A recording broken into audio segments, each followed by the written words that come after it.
pakibati mo naman yung katabi mo ng good morning. Yan. Yan. Sila, Pastor, wala ngayon kasi anniversary ng Matimbo. So, import muna sila doon, no? So, naiwan kami dito nila Pastor Jello sa kanila Jojo. Ang maganda ngayon, Sunday, last Sunday ng February, next week, March na. Alam niyo kung ano maganda doon sa next week? Birthday ko na. Joke lang. Nasabi ko lang na maganda, okay? Ayun, kung pakikinggan natin yung mga balita ngayon, nanonood ba kayo ng balita sa about Philippines, no? May mga nag-a-announce na ngayon na tatakbo sa 2028 na presidente, ganon. Ewan ko kung sa mga barabarangay meron na rin ng mga ganyan kasi next year daw meron ng election, no? At alam niyo ako, ang lagi kong tanong sa sarili ko, merong mga big businessman na sobrang yaman na, sobrang busy sa negosyo, pero bakit tumatakbo pa ng election? Ba't tumatakbo pa ng public position? Alam niyo kung bakit? Napagtanto ko, alam niyo kung bakit? It's all about power. Kapangyarihan, no? Gusto nila ng kapangyarihan sa bansa kasi pag meron kang kapangyarihan, marami kang magagawa. Na yung, minsan yung imposible, nagagawang posible. Example, hindi ka marunong mag-drive pero kaya mo makakuha ng professional driver's license. Mga posible, di ba? Hindi ka graduate ng engineering pero magkakaroon ka ng diploma ng engineering. Ay, yung mga imposible magiging posible. Pero alam nyo, yan yung kalakaran sa secular. Politician, bansa. Pero alam nyo, sa Bible, napakasarap pakinggan na meron din palang power na pinagkaloob sa atin. At napakasarap tong i-practice. At gusto kong matutunan nating lahat to at i-apply natin everyday. Okay? Ang title ng pag-uusapan natin is The Power of Being a Disciple. Ayan. So, hintayin nating i-flash ni Vince yung maganda niyang design. Ayan. The Power of Being a Disciple. Okay? So, sino po rito yung nagtatrabaho na? Taas ang kamay. Nagtatrabaho. Sino dito yung college? O sa mga nanay, tatay, sino rito nakapagtrabaho na? Taas ang kamay. Ayan. So, ibig sabihin, kapag nagtrabaho ka, meron kang pag-a-apply, kapag magtataral ka ng college, mag-entrance exam ka. Ako po kasi, kung hindi nyo natatanong, nag-aral ako ng college, sa AMA Computer College. Alam nyo kung bakit? Kasi bumagsak ako ng entrance exam sa BSU. At marami kaming bumagsak, no? Pero yung iba kong kasamahan, nakapasok. Alam niyo kung bakit? Merong tinatawag na backer. Ano? Sa mga seaman, ano yung mga sikat para makasampa ka ng barko? Pag kilala mo yung captain, kasi sila yung backer. So, ibig sabihin, kapag meron kang backer sa loob, meron kang kilala sa loob, malakas yung power mo. Madali kang makapasok. Sa company po namin, telco kami, telco. Medyo malaki siyang corporation. Department by department. Okay, so department namin, meron daw kaming papasok na management trainee. Alam niyo po yung management trainee? Para siyang baguhang empleyado, nalalakaran niya lahat ng department, tapos tuturuan mo kung ano yung ginagawa ng department. Kapag kami management trainee, iikutan niya lahat ng department, ang end goal niya, maging executive. Maging leader. So, ibig sabihin, number 1, magaling. Kasi management trainee. Number 2, hindi to basta-bastang tao. And then number 3, malamang meron tong backer. Merong power. Nung inintroduce na sa amin, dalawa siya. Isang lalaki, isang babae. Nagpakilala yung lalaki, siya yung pamangkin ng president and owner ng telco na yon. Nung nagpakilala naman yung babae, siya yung panganay na anak. Sa madaling salita, una sa department namin siya mag-train. So, kailangan namin siya i-train, no? I-explain namin ang nangyayari. So, ako yung humarap muna, nakipag-usap kami. Hindi ko alam kung paano ko siya i-approach kasi big boss pala to, anak pala ng may-ari to. To the point na yung mga kasama ko, pag nag-joke yung mga management trainee namin, kahit hindi nakakatawa, tumatawa. Tatawa, ba't di mo nakakatawa? Ba't tatawa na kayo ng tawanan, no? Yung iba naman, kahit paulit-ulit na nagtatanong, hindi sila naiinis. Pero kapag yung kasamahan namin, paulit-ulit na nagtatanong, paulit ka naman, di ba tinuro ko na yan sa'yo? Pero yung management, yung trainee nagtanong, Sir, pwede ko bang ulitin? Sige, okay lang. Ako gagawa. Alam niyo ba't ganun yung treatment? Merong power. Merong backer. Okay? Ngayon, sa Bible, meron din ganyang treatment. The power of being a disciple. Okay? So, lagi nating dinidifferentiate yan, no? Ano ang pagkakaiba ng disciple sa believer? Believer, ano meaning? Naniniwala ka. Naniniwala ka sa Diyos, naniniwala kay Jesus. Pero it doesn't mean sinusunod mo siya. Kasi even devil naniniwala. Pero pag disciple, hindi ka lang basta naniniwala, sumusunod ka, pinapamuhay mo yung utos ng Panginoon. Okay? Sige. Yung verse natin, makikita natin sa Gawa, chapter 19, verse 8 to 20. Sige, basahin natin. Gawa, chapter 19, verse 8. Sa loob ng 3 buwan, si Pablo'y pumapasok sa sinagoga at buong tapang na nagpapaliwanag sa mga naroon at tinihikayat sila tungkol sa kaharian ng Diyos. Ngunit may ilan sa kanila na nagmatigas at ayaw sumampalataya at nagsalita pa ng masama laban sa daan sa harap ng kapulungan. Kaya't iniwan ni Pablo ang sinagoga kasama ang mga mananampalataya at nagpatuloy na kanyang pangangaral araw-araw sa bulwagan ni Tirano. Tumagal siya roon ng 2 taon. Kaya't ang lahat ng naninirahan sa Asia, maging Hudyo o Grego, ay nakarinig ng salita ng Panginoon.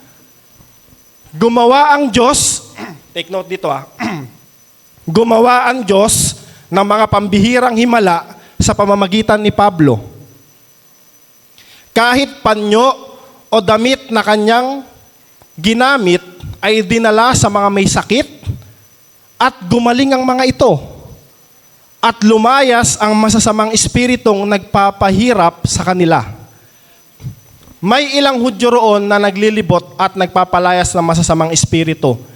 Pinangahasan nilang gamitin ang pangalan ng Panginoong Hesus sa pagpapalayas ng masasamang espiritu sa mga sinasapian ng mga ito.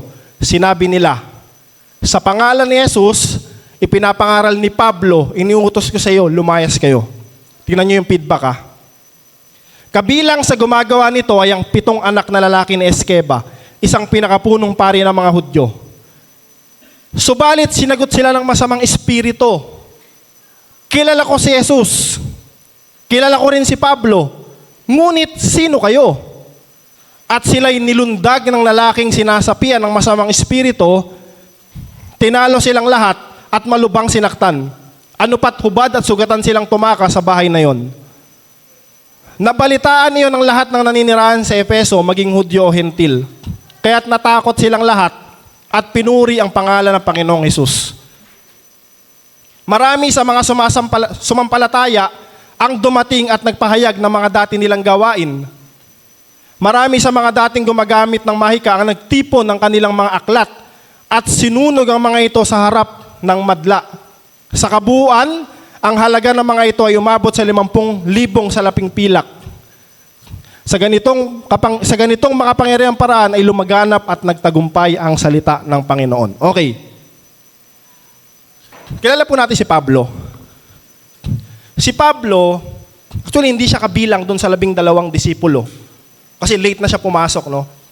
Ang history ni Pablo, siya yung number 1 kalaban ng mga mananampalataya. Okay? Pero one time, nagkaroon ng himala sa kanyang Panginoon, di ba? Daan niya papuntang Damasco. Para siyang, sa sobrang liwanag, para siyang nabulag. And then later on, pinagaling siya ng Panginoon. Na-experience niya ang Panginoon. Ang maganda sa kanya, tinuloy niya yung pangangaral. Naniwala siya, nanampalataya siya, at sobrang sipag niya sundin ang kalooban ng Panginoon. Okay? So sabi daw sa Gawa, chapter 19, verse 8 to 20, si Pablo nangangaral sa isang lugar. Kaso lang, yung pinapangaralan niya na yon, ang daming loko-loko eh. Malamang namimiloso po habang nagsasalita siya, o nambabato, nananakit, hindi natin alam, no? Ginawa niya, lumipat na lang siya sa bahay ni Tirano. Sa bahay ni Tirano, nagkaroon siya ng Bible study doon. Tumagal ng 2 years. Tumagal ng 2 taon. Alam niyo, ang pinaka natutuwa ako sa nangyari, palagay ng 2 years, pag meron daw mga sakit, even yung ginamit ni Pablo na panyo at damit, dinadala lang sa mga may sakit. Ano nangyayari? Gumagaling. Pagka merong may problema, dalhin lang yung panyo ni Pablo, nagiging okay. Alam niyo kung bakit? Kasi merong power of being a disciple. Yung kay Pablo, meron siyang power of being a disciple na pinagkaloob ng Panginoon. Bakit? Kasi siya ay disipulo ng Diyos. Kasama niya ang Diyos. Okay?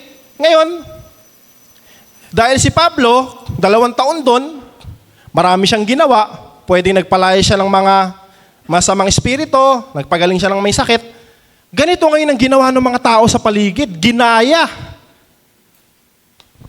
No? Ang ginawa nila, actually yung anak ni Skeva, 8 yata sila doon, naghanap sila ng masamang espiritu, ginaya nila yung ginagawa ni Pablo. Sa pangalan ni Jesus, na pinapangaral ni Pablo, lumayas ka. Punta sila sa mga may sakit siguro. Sa pangalan ni Jesus, na pinapangaral ni Pablo, gumaling ka. Pwedeng ganun. Ano daw sabi ng espiritu? Sumagot masamang espiritu. Ano sagot? Kilala ko si Jesus at tinatawag mo. Kilala ko rin si Pablo. Pero sino kayo? Ang ginawa, nilundag, sinaktan, at yung mga nag-try na yon, tumakas. Alam niyo kung bakit gano'n nangyari? Because walang power of being a disciple. Nanggaya lang. Imagine si Pablo, wala pa yung presensya niya, panyo pa lang, damit pa lang, nagpapagaling. Merong gumaya, 8 tao, nagpala siyang masamang espiritu, anong ginawa? Sinaktan pa ng masamang espiritu. Bakit? There's no power of being a disciple. Ano yung meron kay Pablo? Power of being a disciple. Wala siyang kapangyarihan, literal. Pero ang meron siya, Jesus. Meron siya, kasama niya ang Diyos. Tignan mo yung katabi mo. Kasama ba niya ng Diyos? May kapangyarihan ba yan na being a disciple? Ngayon, itong kailangan ko maintindihan nating lahat. Sobrang sarap nung kapangyarihan na yon na binibigay sa atin. Pero isa lang ang dapat nating masigurado. Tayo ba ay disipulo? Kasi baka later on, sa pangalan ni Jesus, gusto ko gumaling ka. Ang nasa likod pala nung sakit na yon, devil. Ang sabi ng devil, kilala ko si Pastor Ray. Kilala ko si Pastor Jello. Kilala ko si Jesus. MJ, sino ka? Lulundagin lang ako. Di ba? Mahirap. Di ba? Ang pinakamasarap na alam mo sa sarili mo, meron kang identity, no? For example, ayun nga, kagaya ng sinabi ko kanina, no? Anak ako ng may-ari. Pag nag-joke ako, tawa kayo. Kasi kaya kita patanggal kahit sino ka. Di ba? Pag kami kilala kang polis, dati, nagamit ko ito eh. Pagka may checkpoint, wala akong helmet. Kilala ko po si ganito eh. Di ba? Bisa kay Tito Chris, Tito, nahuli ako eh. Pwede ba? Dati, pagka hindi na tumalab yung pagpapakilala mo, ito, pahingin tulong kasi malaking babayaran ko eh.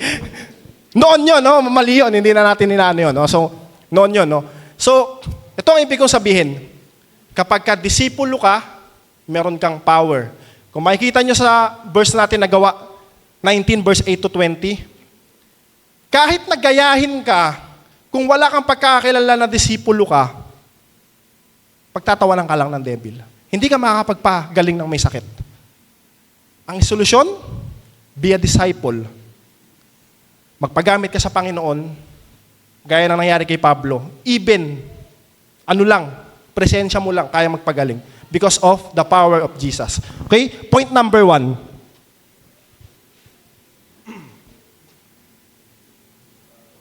The power of true belief. kapangyarihan ng totoong paniniwala, pagtitiwala, o naniniwala kang totoo. Okay? So, sige nga, pwede bang paki-flash uli natin yung 8 to 11? Gusto ko lang i-highlight yung commitment ni Pablo. Okay? Kagaya nga lang nasabi ko kanina, si Pablo, number 1 kalaban niya ng mga mananampalataya noon. Pero nung naranasan niya si Jesus Christ, naniwala siya sa Panginoon, yung true belief, meron siya. Anong ginawa niya? Nangangaral siya sa loob ng 3 buwan. Sige, next verse. Lumipat siya di ba, nangangaral siya, di ba? Ang ginawa sa kanya, may nagmamatigas, may nagsasalita ng masama laban sa kanya. Hindi siya huminto. So, dahil medyo mainit na rito, lumipat lang siya sa bahay ni Tirano. Sige, next verse. Tumagal siya roon ng 2 years. At dahil doon, maraming nakarinig ng salita ng Panginoon. Ayan yung power of true belief. Kapag alam mo, yung pinaniniwalaan mo ay totoo, hindi ka basta-basta matitinag. And then, ito, ang kailangan nito, na kailangan i-remind sa atin, sa katabi mo at sa'yo, ang pinaka-basic na dahilan kung bakit tayo nandito is because of faith. Meron ka pa ba faith? Alam nyo, ang problema ng mga Kristiyano, maging ako noon, di ba nga, ito, sikat to, yung Panginoon, nagiging pengin noon di ba? Kaya ka nandito kasi you are asking for something. Ang dami kong nakita, I'm not judging, pero ang dami kong nakita, pag malakas, nasa labas. Pag nagkasakit, nasa church. Pag gumaling, umaalis. Bakit? You are asking for something. Pero take note, ang maganda, nananampalataya ka, nagagaling ka pag nasa church ka. Kaso ang problema, yung pananampalataya mo, seasonal. At yun ang hindi dapat. Kasi, yung power of being a disciple, wala namang sinabi dyan na si Pablo, nangangaral lang tuwing Sunday. Tumagal siya ng 2 taon. Ginugulo siya, hindi siya huminto. Because of power of true belief. Naniniwala siya na totoo yung pinangaral niya. Okay? Hindi ko alam kung nakwento ko na to before, pero alam niyo po yung agila. May malaking ibon. Nangitlog yun, nangitlog, no? So, meron siyang malaking nest, pugad, sa puno, nangitlog yung agila. Kaso lang, sa hindi inaasahan, yung isang itlog, nangitlog ng mga 10, yung isang itlog, nag-roll down, pababa, napunta dun sa pugad ng mga manok. And then yung manok, may itlog din naman, nasama yung itlog ng agila. Hindi na-identify ng manok na nandun, na inahin, na hindi niya yung itlog. Nilimliman niya, no, nakasama ng mga itlog. Sakto na pisa lahat sabay-sabay, may mga sisiw, yung isa, sisiw na agila. Hindi naman sila nagtaka na iba yung itsura, at yung agila, dahil bata pa, hindi naman nagtaka na hindi niya yung nanay. Later on, yung mga sisiw lumaki, yung mga sisiw naging manok, yung agila, naging agila na. Tumitingin siya sa taas, nakikita niya, ang tataas ng lipad ng ibang ibon. Sabi niya sa nanay niya, "Nay, kaya ba natin yun?" Sabi niya sa akala niyang nanay ng manok, sabi ng manok, "Ayan ang gift nila. Lumipad ng mataas. Tayo dito lang. Hanggang dito lang tayo sa baba." Sabi niya, nakakaingit naman sila. Sana may kakayahan din akong ganun. Sabi ng nanay na manok, "Dito lang tayo. Hindi ganun kalaki yung pakpak natin para makalipad ng mataas." Dumating ang panahon, namatay na silang lahat. Yung agila na yon, hindi malang nakalipad ng mataas. Alam niyo kung bakit? Kasi buong akala niya sa isip niya, ang belief niya, isa siyang manok na hindi kayang lumipad at limitado lang ang kakayahan. So yung tunay niya kakayahan na lumipad ng mataas, hindi niya nagawa because yung belief niya hanggang dito lang siya. Nakikits niyo ako? Yung power of true belief, kapag ka naniniwala ka na kaya ng Diyos yan, na kayang gawin ng Diyos yan, na meron kang faith na kayang gawin yan, pwedeng mangyari yan. Ang masaklap kasi sa atin, bata ka, ang taas ng pangarap mo. Pero habang nag-aral ka na lang, ito meron ako nakita, elementary, I want to be an engineer. Nung high school, I want to be an engineer. Nung medyo nagtungtong na ng first year college, nakita niya yung algebra, yung mga trigonometry. No? I want to be a nurse. Bakit? Along the way, kapag ka nahihirapan tayo, nakikita natin yung realidad ng buhay na mahirap, minsan yung pangarap natin nagbabago at ang pinakamasaklap, lumiliit. Someday, gusto kong maiahon sa hirap ang aking mga magulang. Gusto kong tulungan yung mga kapatid ko. Pero nung nagtatrabaho na, nag-aaral, nahihirapan, nakita niya na ganito lang pala yung swelduhan, ang hirap, paano ko gagawin to? O sige, ang gagawin ko na lang, dito na lang ako, tutulungan ko na lang si nanay pambiling gamot. Hindi ko na sila iaahon, hindi pala yan biro. Alam niyo kung bakit? Kasi, pagka nakatingin tayo sa realidad, yung pangarap na pwede mong pangarapin, nagbabago. Naalala niyo yung sinabi ko before? Anong kalaban ng faith? Hindi fear. Ano? Sight. Kung ano yung nakikita mo. Sometimes, meron kang faith, pero pag nakita mo na ang hirap, yung faith mo humihina. Nawawala yung power of true belief. Yung power of being a disciple, meron kang power of true belief. Bakit? Kasi meron kang faith.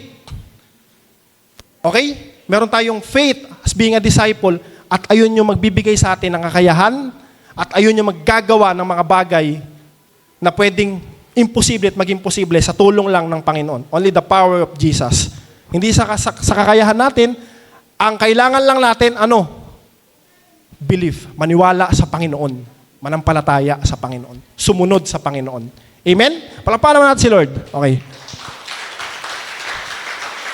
O, pakisabi sa katabi mo, agila ka, hindi ka sisiw. O, pwede kang lumipad ng mataas. Okay?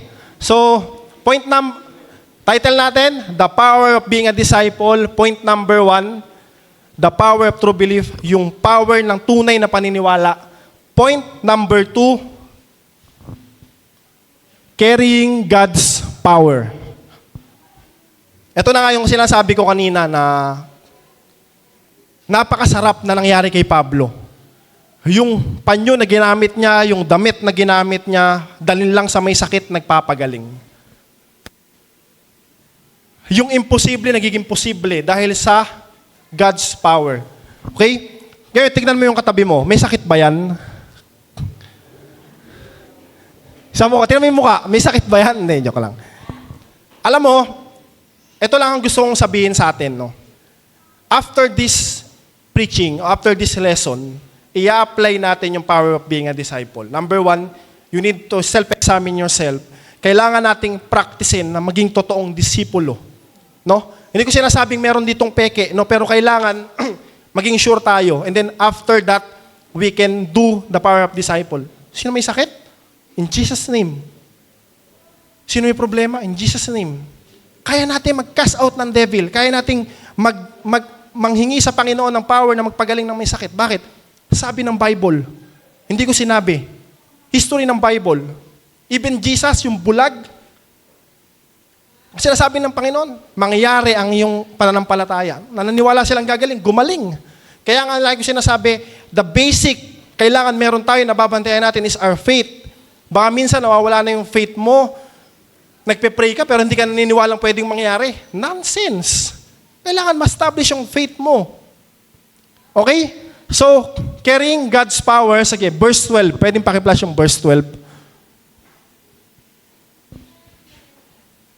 Kahit panyo o damit na kanyang ginamit ay dinala sa mga may sakit at gumaling ang mga ito at lumayas ang masasamang espiritu na nagpapahirap sa kanila. Lumayas ang masasamang espiritu na nagpapahirap sa kanila. Dahil lang sa panyo at damit na sinuot ng disciple because of the power of being a disciple. Alam nyo, meron akong kasamahan sa opisina. Actually, ibang grupo siya. Hindi ko siya ganun ka-close. Pero, marami siyang ka-interface ng mga department at lahat naiinis sa kanya. Ayun ang feedback ko, naiinis sa kanya at ang dami niyang kaaway. One time, punta ako ng Bacolod, kasama ko yung mga kasamahan niya, kasi sila yung marketing team, kasama ko yung kasamahan niya. Speaker ako doon sa Bacolod, so naghihintay ako sa likod, nag-i-start na yung event, naghihintay lang akong tawagin ako, kausap ko yung mga kasamahan nila. Napag-usapan yon, yung pangalan nun. Sabi niya, nakakainis yun. Kahit sa amin, walang kaklose yun. Sabi ko, dami ngang kaaway sa grupo namin eh. Ay, hindi lang. Lahat yun. Maraming kaaway. Sabi ko, bakit ganun? Mag-isa lang siya. Hindi ba siya nalulungkot? Ang sabi niya, alam mo, ganito pala yung history nun. Malungkot ang buhay. Kasi nag-iisang anak, yung tatay namatay agad, bata. Tapos nabully. Bata pa lang, nabully na. Kaya nung lumaki siya, galit siya sa mundo. Lahat gusto niyang kalabanin. Lahat gusto niya, siya ang pinaka-better. Lahat kinukumpetensya niya. Lahat kailangan sumunod niya. Ayaw niya mag-adjust because of the history of his life. Yung istorya ng buhay niya. Nung iniisip ko yun, gabi naisip ko siya, minsan, yung buhay natin, nagre-reflect kung ano yung history ng mga dinaanan natin. Meron dito, gusto agad mag-asawa, babae na gusto agad mag-asawa, kasi hindi siya naka-experience ng may ama.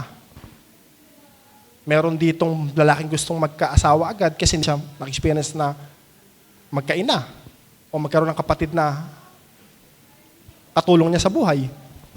Meron dito na gusto nang iwan yung anak kasi nahihirapang palakihin yung anak dahil nung bata siya, wala nagpalaki sa kanya. Lahat ng tao, meron kanya-kanyang history at kinagdadaanan. Okay? Pero ito, ang gusto kong makita nating lahat. Lahat tayo merong mas pangit na nakaraan. Minsan, nabully ka, ang hirap nung kabataan mo. Ito, yung kasama ko sa bahay, lagi niya sinasabi, bata pa lang kami, sobrang hirap, halos wala kaming makain. Kaya ngayon, sobrang tipid niya. Kahit ang dami niyang pera, ang tipid niya, hindi siya basta-basta naglalabas because ang history ng buhay niya, ang hirap nila. Okay?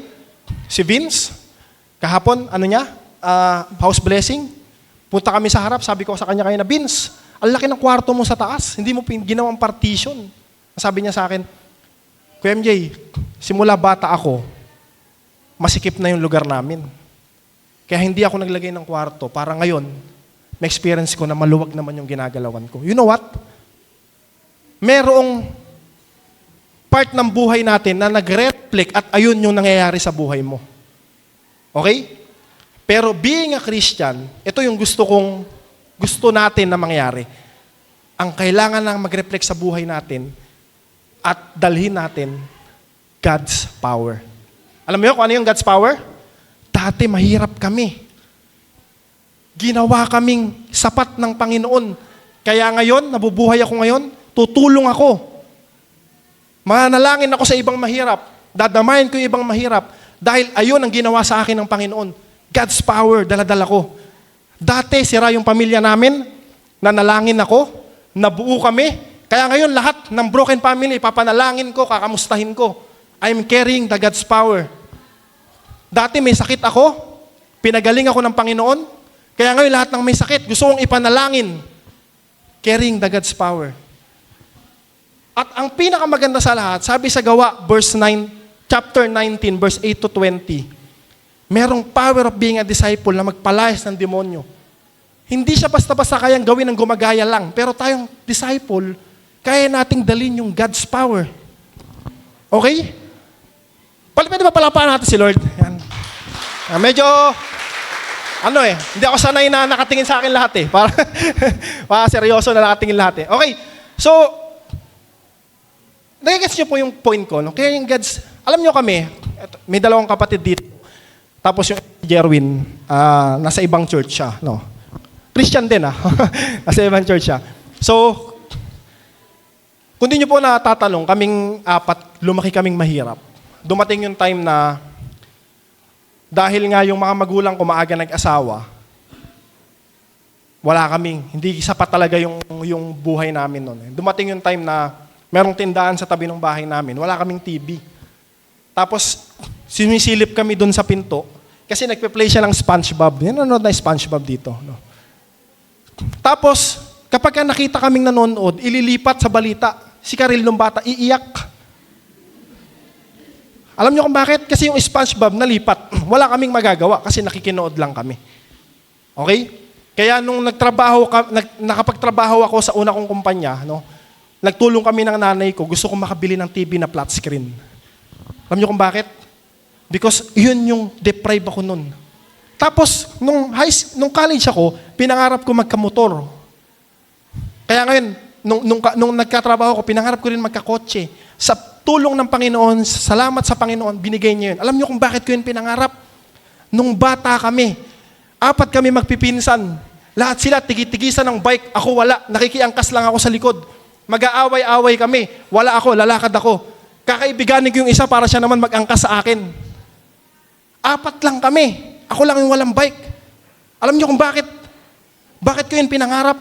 Kasi later on, darating ang panahon, sa tulong ng Panginoon, magkakaroon naman ako ng mga bagay na pinangarap ko noon. Pero, hindi dahilan yon para magyabang ako sa tao at magyabang ako sa Diyos. Kasi gusto kong dalhin yung God's power na ginawa sa akin ng Panginoon at later on, kung yung ginawa yun sa akin ng Panginoon, gagawin din sa'yo. Sabihin mo sa katabi mo, gagawin din sa'yo ng Panginoon. Okay? So, sabi sa Gawa 19 verse 12. Sige, paki-next natin. Okay, so ito na yung mga Hudyo na naglilibot at nagpapalayas din ng masasamang espiritu.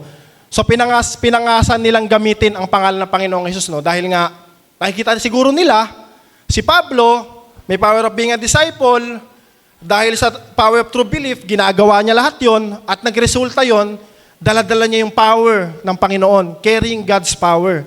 Okay? So, point number 3. Dito na tayo.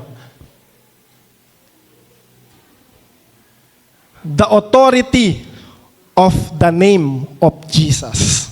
Okay? Pwede ba sabay-sabay tayo? Basahin to. 1, 2, 3, go. The authority of the name of Jesus. Before ko explain to, Pastor Jello, kailan ako nakaschedule noong nakaraang buwan? Last Sunday din ng January, no? Ayun. So, nag-preach ako ng last Sunday ng January. Kung maalala nyo yun, merong altar call. Then we are praying, nag-worship tayo sa Panginoon, at nagdeklara tayo ng, in Jesus' name, there's a healing. In Jesus' name, there's signs, wonders, and miracle. In Jesus' name, merong himala na mararanasan ng mga kapatid. Alam nyo, nung ginagawa yon, sa mga ilang araw na kasunod, operahan si Mama, Lani. So, mama ng wife ko, operahan siya. Alam nyo kung ba't siya operahan? Kasi may bukol, tatanggalin, iba-biopsy, at kailangan malaman kung cancer o hindi. At during that time, yung kapatid ko, magkakaroon siya ng laboratory para malaman kung yung finding sa kanya ay malala o hindi. During that time. Hindi pa yun ginagawa, nagdeklara tayo. Signs, wonders, and miracle. In Jesus' name, nagdeklara tayo. After ilang araw, we declare that, we pray for that, we worship the Lord. Alam niyo kung ano resulta? Nag-biopsy yung bukol. Alam niyo yung resulta? Ano? Hindi cancer. Palakpakan natin si Lord. Alam niyo yung resulta? Hindi kailangan ng gamot. Vitamins lang ang kailangan. Palakpakan natin si Lord. And I want the authority of the name of Jesus magamit nating lahat na nandirito. Sa lahat ng may sakit, later on, magpe-pray tayo. Again, we will declare signs, wonders, and miracles sa lugar na to. Lagi, ayan ang magandang gawin natin. Dahil, minsan, mawawalan tayo ng pag-asa sa buhay. Manghihina tayo, mamumroblema tayo, iisipin natin yung panggastos, iisipin natin kung may solusyon pa, mapapagod tayo. Pero ang pinagkaloob sa atin, power of being a disciple, to use the authority of the name of Jesus. Verse 13 to 20, sige paki-flash. Ulitin natin. May ilang Hudyo roon na naglilibot at nagpapalayas ng masasamang espiritu, pinangahasan nilang gamitin ang pangalan ng Panginoong Hesus sa pagpapalaya sa masasamang espiritu sa mga sinasapian ng mga ito. Sinabi nila, sa pangalan ng Hesus, sa pinapangaral ni Pablo, inuutos ko sa inyo, lumayas kayo. Kabilang sa gumawa nito ay ang 7 anak na lalaki ni Sceva, isang pinakapunong pari ng mga Hudyo. Subalit sinagot sila ng masamang espiritu, kilala ko si Jesus at kilala ko rin si Pablo, ngunit sino kayo? At sila'y nilindag ng lalaking sinasapian ng masasamang espiritu, tinalo silang lahat at malubhang sinaktan. Ano pat hubad at sugatan silang tumakas sa bahay na iyon. Nabalitaan iyon ng lahat ng naninirahan sa Efeso, maging Hudyo o Hentil. Kaya't natakot silang lahat at pinuri ang pangalan ng Panginoong Hesus. Marami sa mga sumampalataya ang dumating at nagpahayag ng mga dati nilang gawain. Ito na yung isang miracle. At ito na yung isang magandang resulta ng power of being a disciple. Marami sa mga dating gumagamit ng mahika ang nagtipon ng kanilang mga aklat at sinunog ang mga ito sa harap ng madla. Sa kabuuan, ang halaga ng mga ito ay umabot sa 50,000 salaping pilak. Sa ganitong makapangyarihang paraan ay lumaganap at nagtagumpay ang salita ng Panginoon. Palakpakan natin si Lord. Alam nyo, grabe yung authority of the name of Jesus. Yung nangyari sa kanila, merong gumaya, nilundag. Narinig nila eh. Sabi ng Espiritu, kilala ko si Jesus. Kilala ko si Pablo, ngunit sino kayo? Nilundag. So natakot yung mga natakot yung mga hindi malapit kay Jesus eh. Ano nangyari? Yung mga matitindi, yung mga black magician, pwedeng yung mga albularyo, pwedeng yung mga fake healer o faith healer, may mga ganon. Nagtipon-tipon. Natakot eh, nagtipon-tipon. Malamang dahil mga faith healer o albular, ang laging ginagawa yun, nagpapalaya sila ng sinasapian, di ba ganon? Merong duwende, meron sigurong mga pang-agimat. Pero dahil sa nakita nila, yung masamang espiritu mismo, sinaktan yung hindi kilala si Jesus at hindi kilala ni Jesus, natakot sila.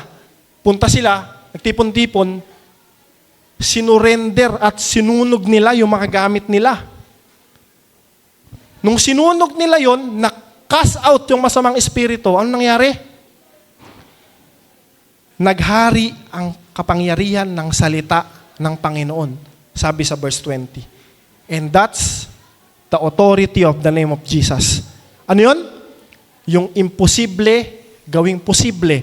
Kaya kung meron tayong mga kilala na sarado, kandado, ayaw maniwala sa Panginoon, hindi open sa Word of God, hindi natin kaya. Pero kaya ni Lord. Amen? Anong kailangan gawin? Manalangin, maging consistent na maging disciple, magpagamit sa Panginoon, dalhin yung God's power, and that's the power of being a disciple. Okay? So kailangan nating magkaroon ng true belief sa pinaglilingkuran natin. O sige, bago natin yun gawin, bago tayo manalangin, pag namatay tayo ngayon, sino rito yung sa langit mapupunta? Taas ang kamay. Very good. Sino rito naniniwala na totoo ang Panginoong Hesus? Taas ang kamay. Sino rito ang naniniwala ng Panginoong Hesus pinako sa krus dahil sa ating mga kasalanan, namatay sa 3 araw na buhay muli, umakyat sa langit kasama ng Diyos? Taas ang kamay. Sino naniniwala? Amen? O, sino dito naniniwala na lahat ng imposible na nararanasan natin kaya gawin posible ng Diyos? Taas ang kamay. Sino rito, lahat ng nag-aaral, darating ang panahon, kaya silang pagpalain ng Panginoon? Taas ang kamay kung sino naniniwala. Sino rito sa mga magulang, merong anak na may sakit o meron mismo silang sakit, kayang pagalingin ng Panginoon? Taas ang kamay. Okay, so napakaganda. Lahat tayo naniniwala. Okay? So ang gawin natin ngayon, yung faith na yan, kailangan lagi nating self-examine ng sarili natin, ipanalangin natin sa Panginoon. Alam niyo, ang faith, nahihiling yan. yung level of faith. Merong antas eh. Kasi minsan yung faith natin humihina eh. Lalo kapag namumroblema tayo eh. Pero we can ask God na, Lord, nahihirapan ako, pero Lord, ikaw po ang tumulong sa akin, yung pananampalataya ako sa iyo, Lord. Di ba? Anong turo sa panalangin, di ba? Huwag niyo po kaming, ilayo niyo po kami sa lahat ng masama.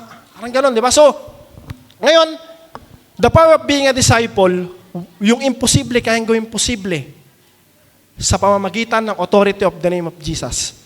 Okay? So ngayon tayo lahat tumayo. Tinatawagan ko yung praise and worship team. I want and we want to worship God ng sama-sama. Alalahanin natin yung katagumpayan niya sa krus, kung yung pagmamahal niya sa atin.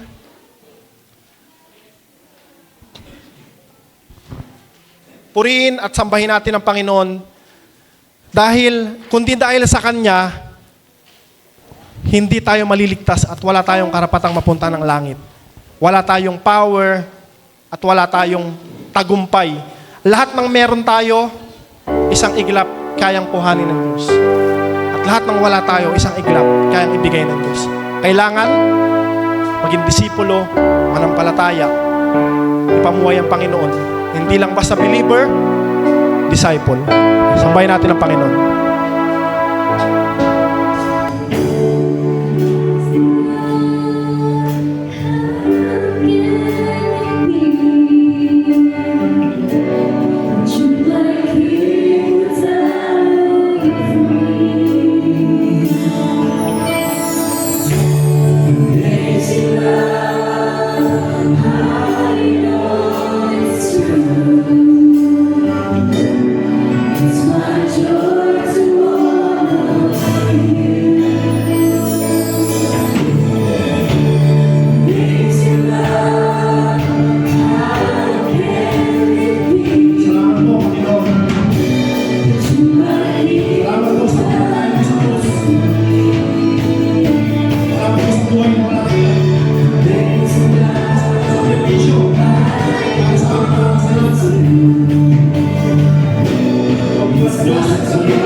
Ano ba ang problema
kami mga anak mo.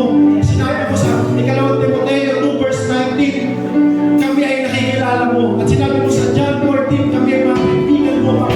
Kaya Panginoon, sa oras na to, hinihiling po namin, Lord, yung fire sa puso namin, Panginoon, ibigay mo po ito, yung pagkilos sa iyong banal na Espiritu. Alam po namin, wala kang imposible sa iyo. Lahat po ng mga bagay ay kaya mong gawin. Lahat po ng mga problema ay kaya mong napasipan. Turuan mo kami magtiwala sa iyo sa lahat ng pagkakataon. At ikaw lang po ang maitaas sa aming buhay. Lord, yung blessing na natin ito, i-extend mo po sa aming mga pamilya na hindi namin kasama ngayon.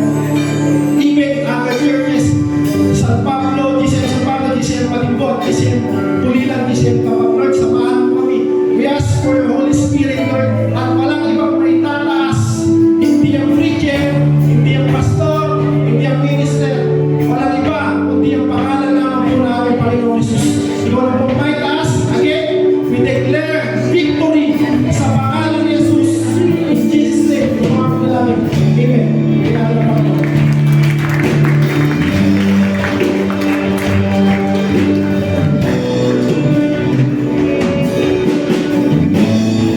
Huli po tayo ng huli.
I